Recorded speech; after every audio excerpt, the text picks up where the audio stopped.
Welcome to the Book Binge. I'm your host, King Crusoe, but you can call me KC, and in today's video is, well, the very exciting Best Books of the Year video. Today I'm going to be ranking my 10 favorite books that I read in 2024, plus 3 honorable mentions and 1 dishonorable mention mixed in there. There's less honorable mentions this year than there were last year, and also less dishonorable mentions, so hopefully this video will be a little bit more consolidated. The thing that I think made this year special for me was that even though I read a lot more books in 2024 than I did in 2022 or 2023, this year felt like it was mixed with a lot more just good books, and then like a solid handful of like really standout books where I could look at my list and be like, that's top 10 worthy, that's top 10 worthy, that's top 10 worthy, that one is not, that one is not, that one is not.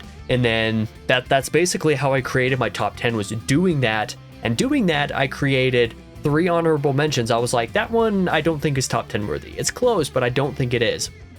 And then I created 9 actual top 10 books. It was like, okay, what's the 10th one is, what's the 10th one going to be? And then the 10th one was decided for me, which we will explain when we get there, which is really funny. All the rest of the books I just kind of knew inherently weren't top 10 worthy. So this was a very easy list for me to construct. So I hope you enjoy the video. Let's get started, of course, with the honorable mentions before we get into top 10. First thing I want to mention is Goodbye Eri, which is, of course, a manga, and a short manga at that. It's only about 200 pages or so. Very brief, but the impact that this had on me is immense, considering that I basically knew like the vast majority of what was going to happen in this, and it still made me cry twice. Basically gives you an idea of how emotionally impactful this is, and there's also an absurd amount of depth to Goodbye Eri as well, depending on the different interpretations you can take for various different aspects of it, despite there being a couple of kind of weird choices that I'm not necessarily a huge fan of. The amount of quality that and depth that there is in Goodbye Eri definitely cancels out what little ill will I might hold towards the more weird parts of it. So very nearly top 10 worthy, but something about it was like the weirdness is just holding it back from being top 10, but definitely worthy of mentioning in this video nonetheless. The next honorable mention is A Canticle for Leibowitz, the classic sci-fi novel by Walter M. Miller Jr. If you have existential anxieties related to nuclear war, this book is going to be way too real for you. But the reason that this book is not in my actual top 10, even though I adore parts 1 and 2 especially, they're fantastic. They're just so good, so thematically rich, and rich with the prose as well. Like everything about those first 2 parts is incredible. The problem is I didn't really like part 3 very much, even though there's plenty to dig into with part 3 as well. It didn't really connect with me. So even though I really loved the first 2 parts a ton, the 3rd part definitely holds it back for me, holds it back from being a masterpiece in that way. It's a 4 out of 5 star masterpiece because the first 2 parts incredible, 3rd part not nearly as good. The 3rd honorable mention is going to make Reen very sad, but Infinite Jest is an honorable mention. And the reason for this is because, and I don't want to go on too long a tangent or a rant here, the reason Infinite Jest is just an honorable mention, instead of actually being on the top 10, is twofold. The first is because there are several sections of the book that are a little bit more dense and confusing and frankly kind of unnecessary than they need to be. Backstories for specific characters that like only have very passing mentions later in the book are kind of iffy. Some of them are fantastic, but some of them are really not fantastic. That weighs the book down a little bit. There's the fact that the book doesn't really have a proper ending. If you draw a circle, that is like the plot, like starting point here, circle all the way around, do like a line across the horizon in there. The first half of that circle is like the plot that happens in the book. The other half of the circle is the plot that doesn't happen in the book. It's either stuff that is inferred through the rest of the text, or that just straight up isn't in the book in general. You kind of have to piece together metatextually, which isn't necessarily my favorite thing. I like the climax of books and I like the resolutions of books. So the fact that this doesn't have either kind of sours me a bit. The last few chapters of Infinite Jest are like 170, 180 pages a piece, so really long chapters. I think this book needed about 2 more of those length of chapters. and then it could have like told the rest of the story, and then it probably would have been an all-time favorite book of mine. Maybe not like the number one, but definitely an all-time favorite. Unfortunately, it doesn't quite reach that goal, but in its defense, it does have some of the best stuff I've ever read in fiction. Like, there's still several standout moments that I can recall from this book just off the top of my head that are like, that is one of my favorite things that I've read this year. But unfortunately, the book as a whole doesn't quite make the top 10. So I'm sorry to Reen, I'm sorry to David Foster Wallace, but even it just doesn't make my top 10. But now we can talk about the actual top 10 itself. So let's begin. In place number 10 is going to be The Blood of Olympus by Rick Riordan, which is a reread, but the first reread that I've done in several years. It turns out that I still really like the climaxes and resolutions of books. This was a book that I kind of gaslit myself on, thinking that like, oh, maybe I was crazy, thinking that I might have remembered The Blood of Olympus to be my favorite, instead convincing myself that Mark of Athena and House of Hades might have been my favorite books in the series. No, it turns out that the little irkling memory that was just kind of there in the back of my mind while I was reading through the series a second time was like, no, I'm pretty sure you actually thought Blood of Olympus was your favorite book, but you're not actually admitting that to yourself. And I think that was probably true. I think I genuinely gaslit myself into thinking this wasn't my favorite book from the series. And it is my favorite book from the series. And that's why it's in the top 10. Very good book. Very fantastic. I love that Riordan took a couple risks, did a couple different things in order to tell the climax, such as not being in Percy's or Annabeth's heads as narrators. They chose to view their stories from different POVs in this final volume, including a couple of new POVs, not new characters, mind you, but making a couple of the pre-established characters into POVs that weren't POVs through the rest of the series was a risk and a gamble. I think basically everything about this book paid off, and I think it's a great resolution. It's really, really good. In fact, I also have to commend this book for actually setting up Trials of Apollo a lot better than I remembered it doing. Blood of Olympus is my number 10. Don't want to put it any higher because, like, of the rest of the books that are here, Blood of Olympus is not better than any of the rest of these books, but Riordan is still one of my favorite authors, and Blood of Olympus is maybe my favorite book of his up to this point. That might be incorrect, but I think it might be. Either way, let's move on to number 9, which is Anna Karenina by Leo Tolstoy, which I think might be holding a pretty similar place in the list as War and Peace did when I read that in 2022, but that might have been like number 8 on that list or something like that. I'm not sure whether I like War and Peace or Anna Karenina better. They are two very different types of books. For one thing, Anna Karenina is mostly a character drama rather than a character and relationship drama, rather than being kind of having, well, there's a lot of that stuff going on in War and Peace too, come to think, but there is a plot to War and Peace to follow as well. Anna Karenina doesn't have as much of a plot. If instead you like good character work and interesting character work, if you like character drama stuff, this is definitely going to be a book for you. And I think that the thematic underpinnings of the story, the way that Tolstoy was able to create very human feeling characters, but then kind of stick them onto ideals that he held either of himself, like one character is kind of his character stand-in, but then also like insert them into different roles of a story, and you can very definitely tell he stuck these characters into the roles of a story for the purpose of the story, but yet that doesn't drag down those characters. It's still a character drama in spite of that. It's a really, really fine balance that he was able to strike with Anna Karenina, and I think it is really good for that. Let's move on to item number 8 here, which you can see I'm spoiling right now, is East of Eden by John Steinbeck, which makes a very fantastic counterpart to Anna Karenina. And I think a lot of the reason why these two books worked so well for me was not just because they're both quality in and of themselves, but because I read them at approximately the same time. At least I started Anna Karenina way before I started East of Eden, but I think I read them in roughly the same period. And the way that these authors handle character versus caricature is fantastic. I explained this in the reviews for both of the books respectively, but essentially the way that Leo Tolstoy handled characters was making good human characters, but then sticking them onto certain caricatures or certain archetypes for characters that he had in mind, and then creating a story with them. What Steinbeck did with East of Eden was took allegory and biblical analogy, created the caricatures, or interpreted, basically drew out the caricatures for different characters in the biblical story, and then stuck characters onto those roles, and then made those characters into very human, real feeling characters, and then told a very mini family saga type of thing going on with those characters.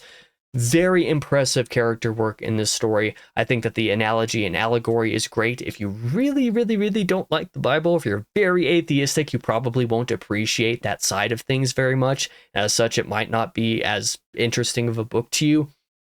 But if you have any appreciation for the impact that like the biblical story, and especially the creation story, Adam and Eve and all of that, Cain and Abel, specifically, if you appreciate the roles that those like stories have on humanity just in general, this book is going to do a lot of really cool and interesting things for you. I love East of Eden. It was very good, and like I said, I think a lot of the reason why I enjoyed both Anna Karenina and East of Eden so much was because I read them very close to each other, and they felt like counterparts, essentially. One American, one Russian, doing different, like basically opposite yet very related things with characters. Reading them at the same time is just the perfect storm for me, and so those two make up items number 9 and 8 on the list. Now moving on to 7, we're going to hit a very different tone for a couple of items for this list.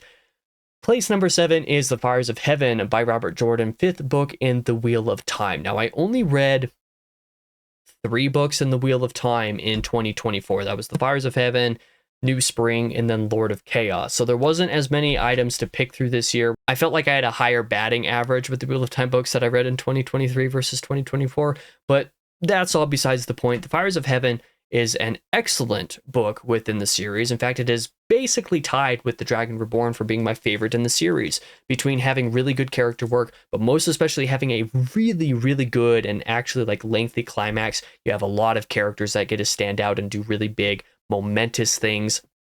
Felt really defining for a lot of moments within the series, and I really appreciated Jordan doing the things that he did. The things that certain people tend to complain about with The Fires of Heaven, such as Nynaeve, and especially the circus plotline, didn't have any problems with those, so all of the good things got to stick out even higher for me. Fires of Heaven was not just one of my favorite books in 2024, but it is, you know, tied as my favorite book for Wheel of Time as well, basically, so that kind of says something about it. And keeping along the epic fantasy train here for just a moment longer, Valor by John Gwynne is my 6th favorite book in the series. Now, I think that these two books, Fires of Heaven and Valor, could be kind of basically interchangeable with each other. I think Fires of Heaven might be a better book. In fact, I'm pretty sure it is a better book than Valor is, but the factor of surprise and shock that I had with Valor coming into it is probably what propels it so high on my list. The fact that I was very mixed on Malor, that's not the word. The fact that I was very mixed on Malice when I read that 14 months before I read this, and was the reason why it took so long to continue, was because I had to get back in the mood and like actively want to read the series again before I was going to read it again. Valor came out swinging and like immediately became a favorite. I read this entire book in 1 week, which is an absurd pace for someone like me. I read really slowly, so the fact that I just read enough to get it done in a week was crazy, and I thought that it was such a huge step up over Malice in literally every way. All of the things that I thought were messy about Malice were not messy in here, and all of the things that I thought were already good in Malice were even better here. So like an improvement through and through, like entirely. It was just such a surprise that I enjoyed this book so much, and that it just worked so well for me that, you know, that, like I said, I think that really propelled it high up on the list. So that is number 6. Next up is going to be number 5, which is something notably shorter and much different. This is The Crying of Lot 49 by Thomas Pynchon, which is basically, if I were to summarize it in as few words as possible, it is a satire of the mystery genre and the journey of self-revelation, or like discovering oneself, essentially. It is a satire on those two story tropes specifically. As a result, it is very fun. It is kind of strange sometimes, but it was very good. I enjoyed it a lot. I loved the way that Pynchon was able to kind of weave through different thematic ideas into those satirical elements, and I especially liked the way that even though this book has no climax because it finishes right before the climax is supposed to happen didn't bother me, because to some degree that's kind of the point, is that there is no climax. That's part of what I mean by it being a satire on the mystery genre. That's one of the things that just makes Crying of Lot 49 so entertaining. If you want to know deeper thoughts on this book from me, either read my Goodreads review of it or watch my video review that I did of it relatively recently. Both of those go into a little bit more depth. Not going to talk about it more here because that'll take too much time trying to explain it, but The Crying of Lot 49 was just simply a fun time, and I'm very glad that I chose it to be my first actual full Pynchon book, even though it is like very tiny. Definitely a huge boon for me and has me more excited and more willing to try more Pynchon in the future, not counting Gravity's Rainbow. That one I'm still very scared of. But now we're moving on to item number 4 for the ranking, which is technically cheating because it's 2 books, but like you can't really count either The Passenger or Stella Maris individually. It just doesn't really work. There's a reason I reviewed these 2 together and talk about this like hardcover box set. Like, it's very gorgeous, very simplistic design, fantastic quality. One day I'm going to reread these books because they were just fantastic. I don't know what more to even say about the Western Family duology here that I haven't said in 1.5 million videos up to this point before, but they're just fantastic. I thought that these 2 books were like a culmination on the best parts of McCarthy's bibliography as a whole, combined into one thing and doing something different and interesting and new and really, really emotionally impactful and thematically rich, like just really, really, really good. I think that the Western Family duology is McCarthy's magnum opus through and through. That is my opinion. I'm probably never going to change that. I'm surprised I had such a good time with these, but I definitely did. Although, to be fair, I think no small part of the reason why I did have such a good time with these were the audio books, which were really good quality. Doing this as a audio/immersive experience was great. When I reread those, it is going to be a full 100% immersive read using the audio again and these hardcovers. It's going to be a joyful experience. I loved these books. They hit me really hard several times, and I'm ready for that to happen again. In comparison, let's talk about the one dishonorable mention for this video, which is what other people seem to think is McCarthy's magnum opus. I've gotten many a dislike because of this book.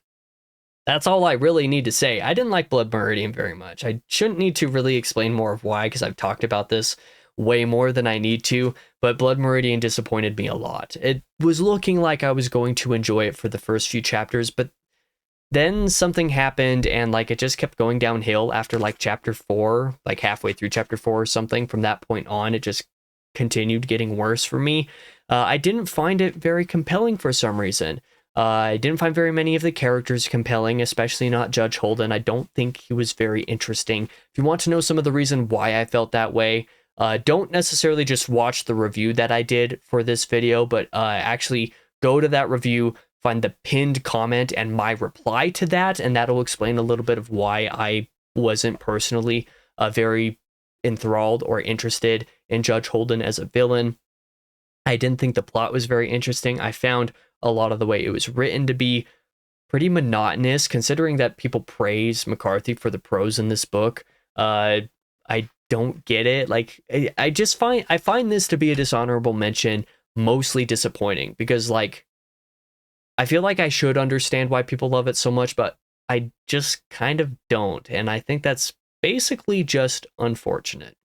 And I'm sorry to the people who love this book, but I can't deny the fact that that was my least favorite book that I read in 2024, pretty starkly. It's funny that one of my favorite books, or one of my favorite stories that I read in the year was, you know, offset by my least favorite story that I read in the year, both being by the same author.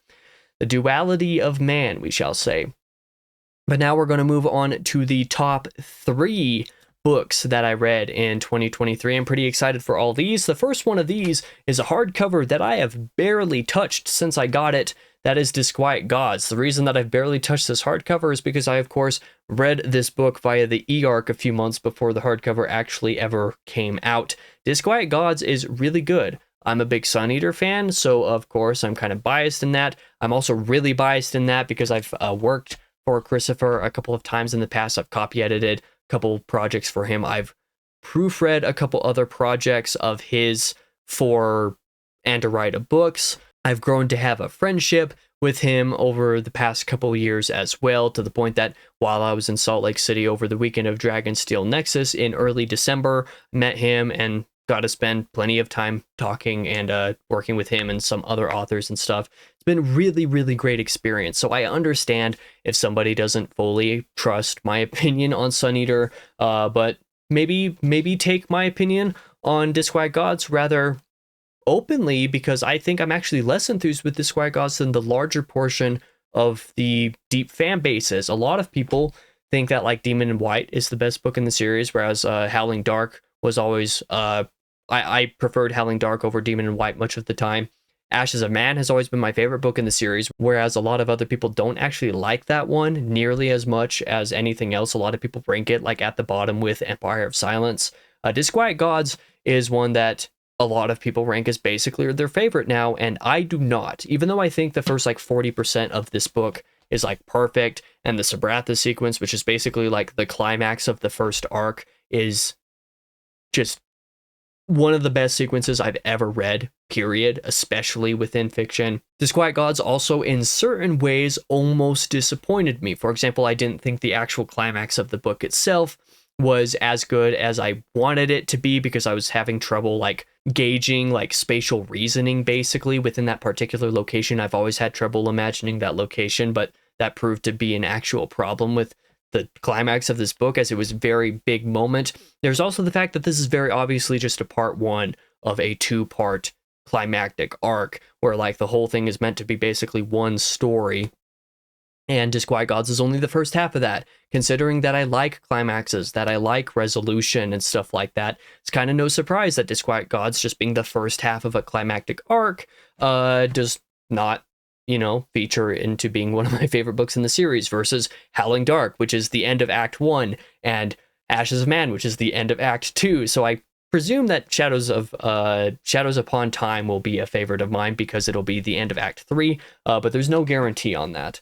In spot number 2, very close to the end here, spot number 2 and 1 were actually pretty difficult to separate from each other. Not because they're similar, but because like I was having trouble just deciding like which one of these is number 1, which one of these is number 2.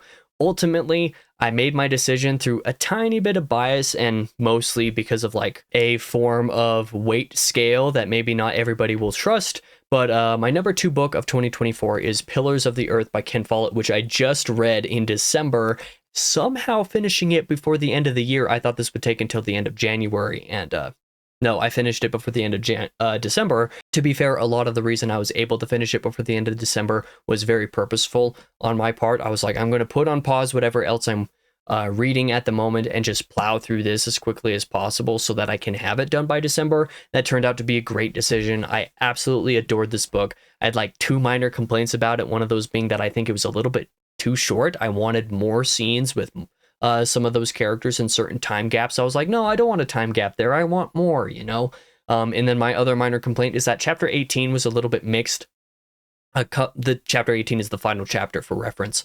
Chapter 18 has a couple subchapters that I was like, what in the world are we even doing here? Why is this relevant at all? And then it comes back around in the third subchapter for 18, but then the last subchapter, which is like an epilogue, wasn't really my thing either. So like there's a little bit chapter 18, the final chapter of the book, that I was a little bit kind of mixed on and confused by to some degree, but otherwise I found Pillars of the Earth to basically be a perfect book. This was a situation of, it can't be that good, can it? But then it absolutely was, and it was totally worth reading. Even though it kind of broke my TBR to some small degree, I'm so glad that I read The Pillars of the Earth by Ken Follett. Like, I had to really resist just reading more of the series immediately afterwards, just because of how much I enjoyed this book. It is fantastic. And now for number 1, my favorite book of 2024 is The Failures by Benjamin Lyer. And like I said, this determination was made by kind of maybe a flawed weighting scale, insofar as like, okay, but everybody knows that Pillars of the Earth is good, so like if I put this at number 1, that's not going to move the scale very much. But The Failures is a new release this year, and I want more people to read it. Like, I genuinely want basically everybody to read this book. It is amazing. I loved it so much.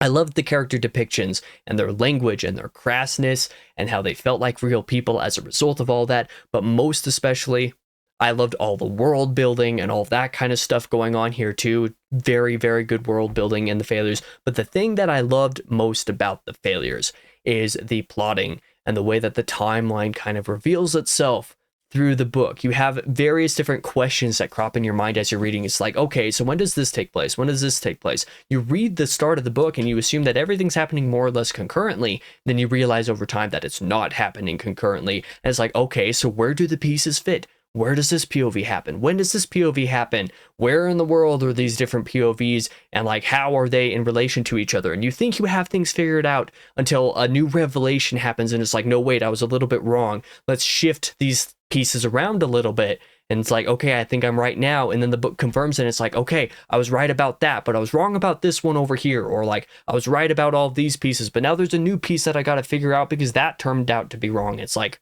amazing. Not just the plot itself, not just the story and the characters, not just the world building, and not even just putting together the timeline, basically, the way that the stories unfold. Basically, everything about this book I found to be engaging to a degree that I would call perfect for my reading tastes. I had such a good time with it. I would have swallowed it whole in the space of like 2 weeks if I hadn't had other reading projects going on in July and August when I was reading it that caused it to take a little bit longer than I had thought it would, i.e. a month longer. I also had a discussion with Ben Lyer not too long after I finished reading the book. That was a great and enlightening time as well. I think Ben is really cool, and I think the book is fantastic, and I cannot wait for more books in the Wanderlands. I know this is going to be a trilogy. He doesn't plan to write anything more in the world after the trilogy is done. I'm so excited. So excited for more. This is one that like I really hope that more people take a chance on it. I hope that more people pick it up because it is something special. I think within the realm of like science fantasy, we'll say science fiction and fantasy, but science fantasy specifically with this, there's like sci-fi set dressing going on, even though it's told more like a fantasy book, but that's neither here nor there. Within the world of science fantasy, I think this is a gem. This is genuinely a gem, and I hope a lot more people read it. It was definitely tailored perfectly to my tastes, and I hope that more people check it out. For that reason, it is my #1 book of 2024. I'm sure there were some surprises on this list.